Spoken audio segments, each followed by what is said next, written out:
ఒక ప్రభుత్వ ఉద్యోగిగా మనం పనిచేస్తున్నప్పుడు ఇక్కడ మనం 4 P4 అని చెప్తున్నాను. P4 అంటే 4 పీలు.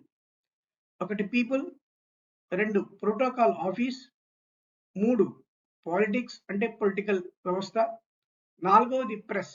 అంటే ప్రెస్ అంటే అనేక రకాలుగా చెప్పుకోవచ్చు మనం. ప్రెస్ అంటే పేపర్స్ కానివ్వండి, న్యూస్ పేపర్స్ కానివ్వండి, ఆర్టీఏ కానివ్వండి, రకరకాల గ్రీవెన్సెస్ కానివ్వండి, ఇలాగ అన్నీ కూడా. సో, వీటన్నిటితో కూడా కలిసి మనం పని చేయాల్సిన పరిస్థితులుంటాయి. ప్రజలతో కలిసి పనిచేయాలి, వాళ్ళతో కలిసి పనిచేయాల్సిన పరిస్థితులుంటాయి. అలాగే ప్రోటోకాల్ ఆఫీస్ వ్యవస్థ ఉంటుంది. మనం ఏ స్థాయి ఉద్యోగి, ఏ స్థాయి అధికారినో మనకంటే పై స్థాయిలో ఒక అధికారి, ఒక ఆఫీస్ ఉంటుంది. వాటితో కలిసి పనిచేయాలి. అలాగే మనం మన మనకున్నటువంటి పరిపాలన వ్యవస్థలో భాగంగా రాజకీయ వ్యవస్థ ఉంటుంది. ఆ రాజకీయ వ్యవస్థతో కలిసి పనిచేయాలి. అలాగే మనకుండేటువంటి ప్రెస్, అనేక రకాల